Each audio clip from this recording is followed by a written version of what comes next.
yëg un certain nombre d'informations et que moom également ñu koy contraindre pour ce que mu dévoiler un certain nombre de choses mu jël benn contrat jox ko BP alors que moom il était pas d'accord avec ça.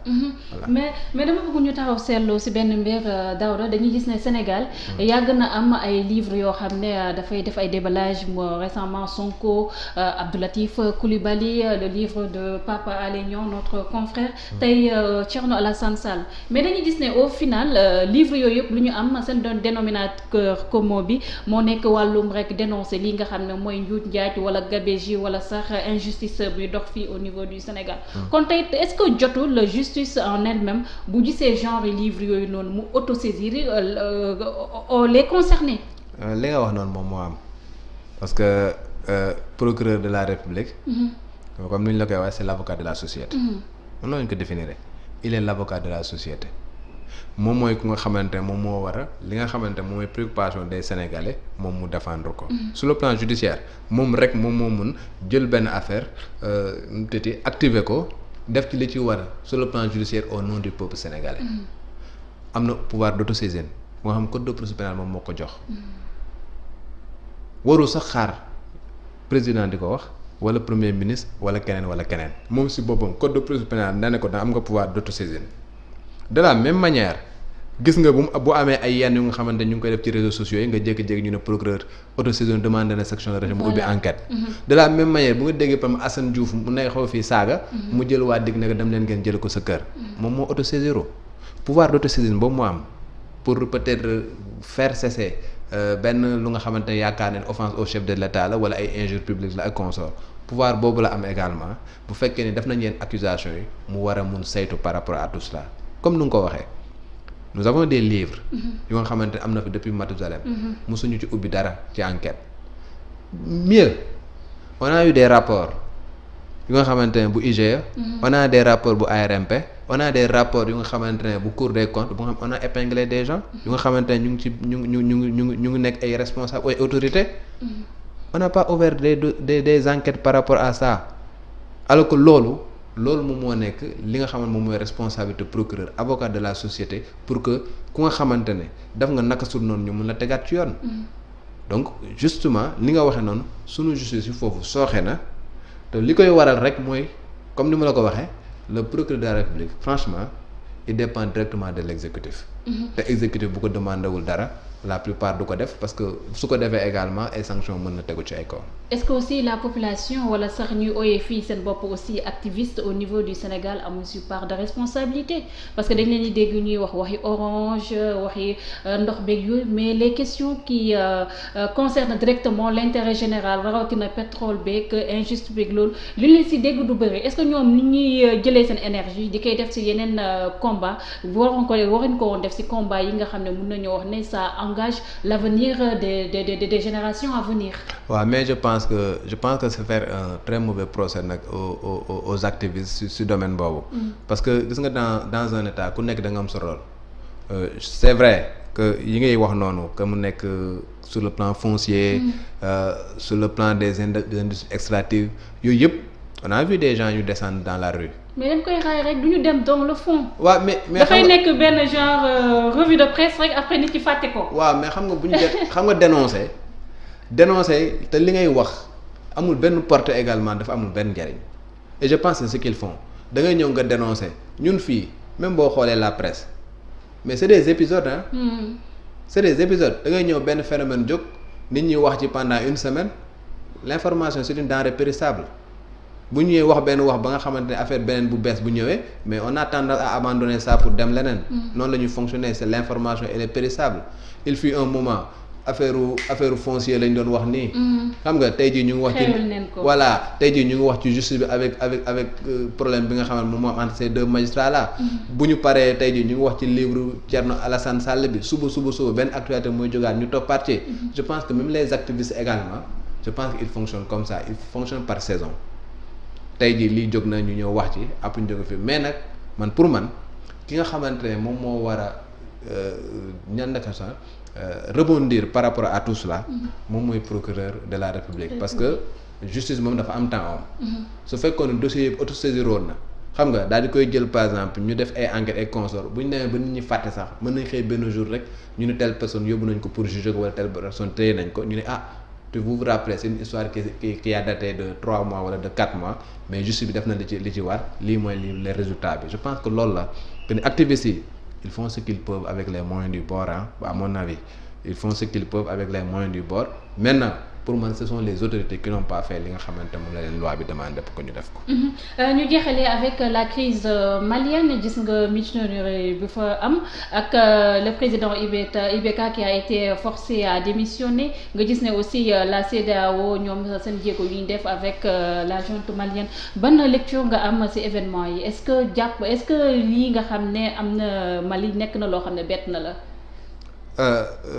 bettuma si le fait que militaires yi intervenir. bettuma parce que boo suivre Mali tuuti. nga xamante ne ñu ngi bëgg am tradition de coup d'état. voilà 4 depuis 1968 presque pratiquement président yu bëri coup d'état moom moo leen fa jëlee. donc Mali dañu am coup d'état dem ba normaliser en un moment donné mais bu ñu demee ba normaliser ba ñu yaakaar normaliser ñu defaat coup d'état il retombe sur seeni travers et consorts moom moo fi amoon. xam nga je pense que dès l'instant où nit ñi descendre dans la rue parce que le président IBK quand même à un moment donné il avait montré ses limites. parce que dafa dem ba nga xamante ne les gens se sont rendus compte qu'ils étaient dos au mur et que mënatu woon def dara. population bi descendre dans la rue mu dem ba nga xamante un imam ci boppam moom mooy génn. imam Dicko génn par exemple foule bi yëpp topp ko ànd ak moom ça veut dire tout simplement que toute la classe politique avait échoué. toute la classe politique avait échoué. CEDEAO dem fa médiation ba mu demee a échoué sa médiation dès l'instant où médiation boobu échoué il fallait avoir peur que militaire seen bopp ñëw jël effectivement c'est ce qui s'est réellement passé. maintenant militaires yi jël nañ pouvoir bi nee nañ dañuy stabiliser bu ñu stabiliser ba pare dinañ jël pouvoir bi également joxaat ko civil yi la classe politique. Qu'est-ce qui va se passer dans l'avenir nul ne sait. mais tey jii je pense que li nga xam moom moo gënoon exacerber affaire mooy le fait que Soumaïla Cissé ñu jël ko. xam nga en otage depuis Mathusalem kenn xamul fu mu nekk. alors que c'était le challenger naturel. de IBK et c'est quelqu'un qui pouvait bu nekkoon en liberté c'est quelqu'un qui pouvait être une alternative pour le Mali. parce que quelqu'un qui connaît le gouvernement. qui a été vraiment un fonctionnaire de niveau international connu à travers le monde. qui peut être une carte bu nga xamante sur le plan civil nit ñi mën nañ ko jouer pour redresser le Mali. loolu laa gis. la deuxième chose également c'est franchement des décisions malheureuses yu nga xamante ne CEDEAO jël na ko. en amont l'embargo. voilà en amont ils ont échoué. dans le cadre de la médiation. mais en aval après le coup d'état également dañu jël ay décisions malheureuses. parce que tu peux pas prendre un pays.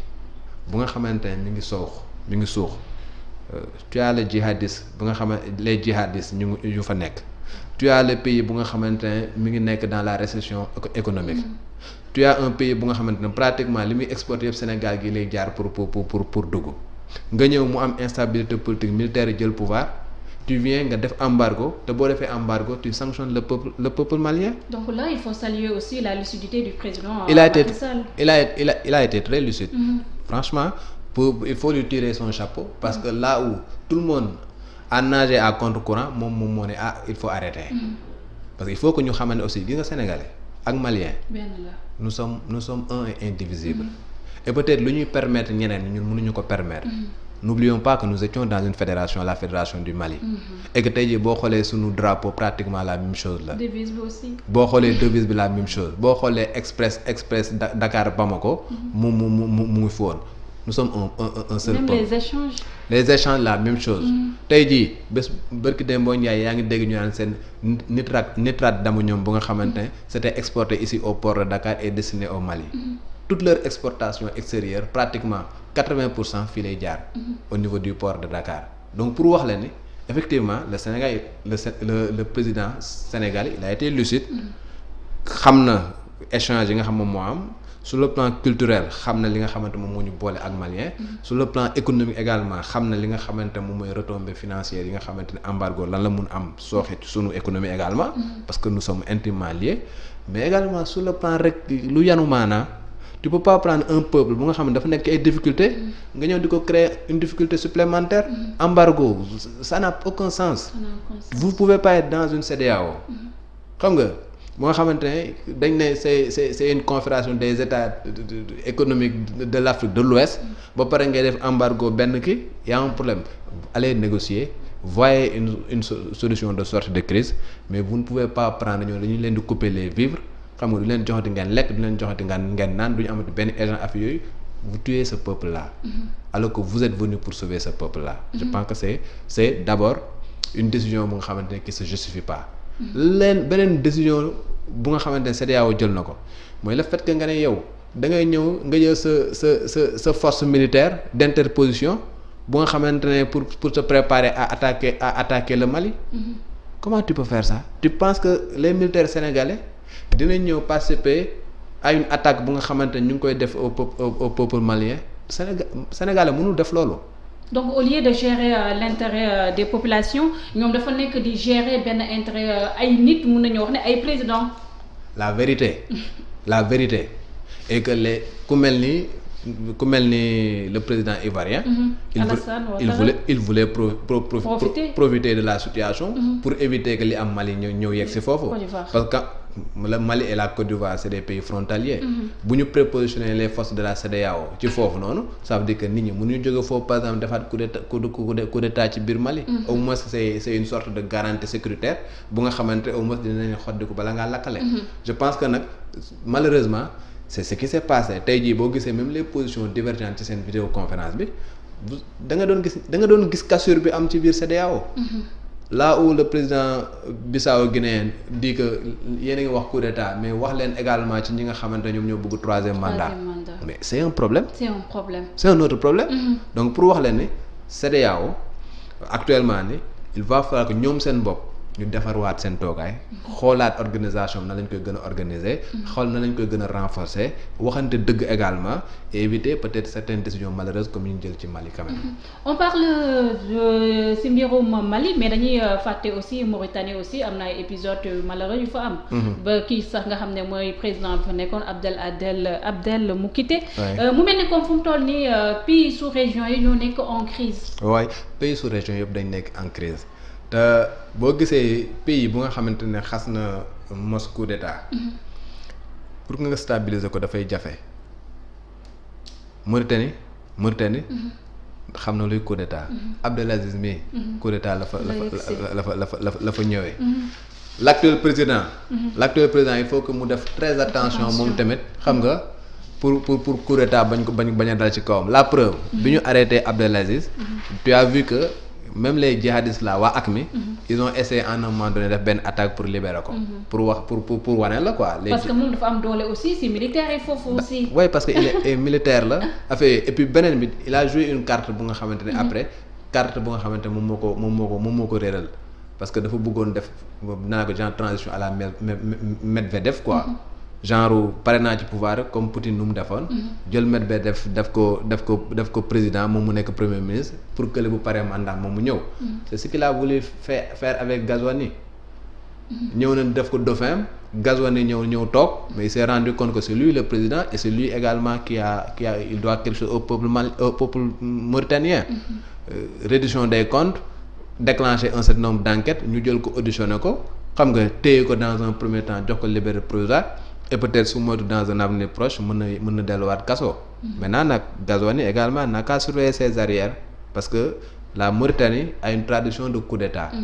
Et que su deful ndànk également moom si boppam coup d'état mën na dal ci kawam s'il ne fait pas très attention quand même. Est-ce que affaire Mali bi affaire Mauritanie warut servir de leçon ku mel ni Alassane Ouattara ku mel ni kii nga xam ne mooy Alpha Condé wala sax ku mel ni le président Macky Sall nga xam ne moom dëkkam dana ni oui ni non par rapport ak troisième mandat bi. waay ñoom ñëpp da leen war a servir de leçon. tey comme ni ñu la ko waxee Côte d'Ivoire am nañ xam nañ lan mooy violence parce que ils l'ont vécu avec les Robert Gueye qui ont été tués xam nga l'ancien président là Ouattara mi bi muy toog gis nañ li fa xew xam nga avec la crise ivoirienne bi fa amoon kii bii Mauritanie. non kii. Guinée Alpha. Guinée ci boppam. am na fi coup d'état. avec les Dadis Camara et consorts. donc ñoom ñëpp dañ nekk ay états yu nga xamante ne états yu. Sénégal aussi am na mouvement 23 juin. waaw am na mouvement 23 Sénégal am nañ benn chance bu nga xamante ne jusqu'à présent ils n'ont jamais eu de coup d'état. mais on dirait que le pays est en ébullition aussi. non le pays est en ébullition mais am quand même pour dire la am nañ benn chance nag bu nga xamante ne. nous avons une armée très républicaine. et puis on a des garde-fous au niveau de notre armée bu nga xamante ne bon am na njort ni xam nga coup d'état du fi am coup d'état bu fi naroon am sax les gens allaient venir voir le président pour le déposer purement et simplement wax ko ni xam nga sum waay il faut même pas essayer de tenter un coup de force xam nga jëlal nga dem sa yoon bàyyi parce que on l'a vu en 2000 on l'a vu avant que des militaires sont venus prendre leurs responsabilités dire au président que élection yi ñàkk nga ko n'essaie même pas un coup de force demal sa yoon bàyyi le nouveau président ñëw toog et consort am na chance boobu maintenant nag ce qu'il faut éviter c'est éviter violence yu ñu amoon peut-être ay 2012 ba mu am ay mort d'homme et loolu lu koy waral mooy nga def un forcing bu nga xamante ne ça n'a pas de sens vouloir un mandat bu nga xam ne amoo ci droit la constitution ne te le permet pas je pense que les Sénégalais sont assez matures ba nga xamante ne am na foo xamante ne du ñu accepter ti benn président yegg fa et je pense que Sénégalais li ñu mayoon Abdoulaye Wade parce que mag la woon amul kenn ku ñu koy mayete loolu laa am yaakaar. Merci beaucoup Daouda Mine. Je rappelle que vous êtes journaliste, président de la commission de la carte nationale de presse, chroniqueur judiciaire. Franchement, ça a été un plaisir de vous recevoir. Merci beaucoup, le plaisir est partagé. Merci beaucoup, merci aux internautes yéen ñi doon topp du suivre suñu page Facebook Sénégal 7 wala si YouTube Sénégal 7. On se donne rendez-vous demain inchallah beneen numéro ak it beneen invité. D'ici là, prenez soin de vous. Merci.